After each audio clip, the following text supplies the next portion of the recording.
உங்கள் பேபி சாப்பிடவே மாட்டேன்னு அடம் பிடிச்சா இந்த கலர்ஃபுல்லான பீட்ரூட் கிச்சடியும் கூடவே ரொம்பவே ஹெல்த்தியான ராகி பீட்ரூட் கூழும் கொடுத்து பாருங்கள், கண்டிப்பாக சாப்பிடுவாங்க.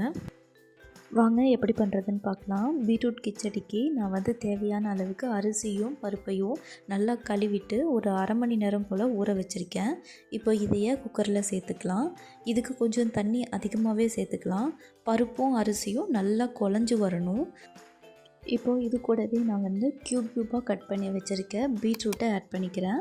கூடவே கொஞ்சமாக மஞ்சத்தூள், இது கூட கொஞ்சமாக நெய் சேர்த்துக்கிறேன். நெய் இப்போவே உங்களுக்கு சேர்க்கும்போது அதோட வாசனை இன்னும் நல்லாயிருக்கும். இப்போது இது எல்லாத்தையுமே நல்லா மிக்ஸ் பண்ணி விட்டுக்கிறேன். மிக்ஸ் பண்ணிவிட்டு மூடி போட்டு 3லிருந்து 5 விசில் விட்டு எடுத்துக்கோங்க. அரிசியும் பருப்பும் நல்லா குழஞ்சி வரணும்.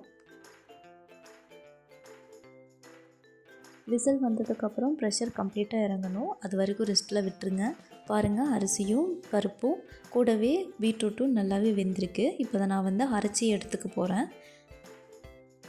பாருங்கள், நான் நல்லா இந்த அளவுக்கு நைஸாக அரைச்சி எடுத்துகிட்டு வந்திருக்கேன். இதுக்கு ஒரு சின்னதாக ஒரு தாளிப்பு கொடுத்துக்கலாம். அதுக்கு அடுப்பில் ஒரு பேன் வச்சுக்கோங்க. பேனில் கொஞ்சமாக நெய் சேர்த்துக்கோங்க. நெய்யில் இடித்த சீரகம் சேர்த்திக்கிறேன்.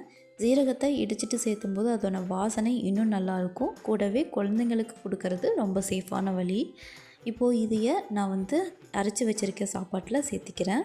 நல்லா இதையே மிக்ஸ் பண்ணி விட்டுக்கோங்க. மிக்ஸ் பண்ணிட்டிங்கன்னா அவ்வளோதான், ரொம்பவே சுவையான பீட்ரூட் கிச்சடி ரெடி. ரொம்ப சூப்பராக இருக்கும் சாப்பிட்றதுக்கு. கண்டிப்பாக குழந்தைங்க அதை வேணான்னு சொல்லவே மாட்டாங்க. எந்த ஏஜில் இருக்க குழந்தைங்களும் சாப்பிட்ருவாங்க. அடுத்து பார்க்க போகிறது பீட்ரூட் ராகி கூழ். இதுக்கு ராகி மாவு நான் தேவையான அளவுக்கு எடுத்து வச்சுருக்கேன். கூடவே துருவிட்டு பீட்ரூட்டை நான் எடுத்து வச்சுருக்கேன் கொஞ்சமாக. இப்போ இந்த ராகி மாவை கொஞ்சமாக வறுத்து எடுத்துக்கலாம். பொதுவாகவே ராகியில் கொஞ்சம் கசப்பு இருக்கும். இந்த மாதிரி வறுத்து எடுத்துக்கிட்டிங்கன்னா அந்த கசப்பு போயிடும். இப்போது பீட்ரூட்டை வேக வச்சுக்கலாம். ஒரு பாத்திரத்தில் துருவின பீட்ரூட்டை சேர்த்துட்டு அதுக்கு தேவையான அளவு தண்ணி ஊற்றிக்கோங்க. தண்ணி ஊற்றிட்டு அடுப்பில் வச்சு ஒரு 5 நிமிஷத்துக்கு கொதிக்க விடுங்க. பீட்ரூட் நல்லா வெந்துடும்.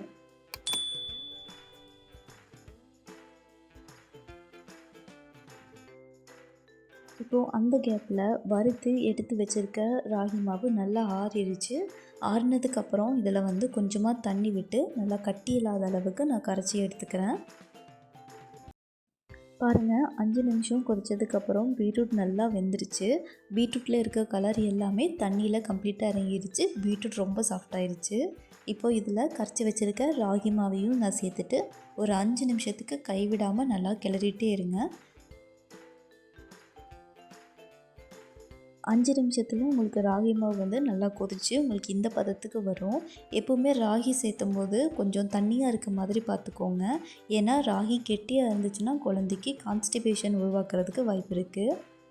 அவ்வளோதாங்க, ஆற வச்சுட்டு ஒரு பவுலுக்கு மாற்றினீங்கன்னா ரொம்பவே சுவையான பீட்ரூட் ராகி கூழ் ரெடி. இதையும் நீங்கள் 8 மாத குழந்தைங்கள்லேருந்தே கொடுக்க ஸ்டார்ட் பண்ணலாம். இந்த வீடியோவில் காட்டியிருக்க 2 ரெசிபியும் உங்களுக்கு பிடிச்சிருக்குன்னு நினைக்கிறேன். பிடிச்சிருந்தா அந்த வீடியோக்கு ஒரு லைக் பண்ணிக்கோங்க. இந்த மாதிரி இன்னும் நிறைய ஹெல்த்தி ரெசிபீஸ்க்கு லைஃப் ஆஃப் இல்லத்தரசி சேனலை சப்ஸ்கிரைப் பண்ணிக்கோங்க.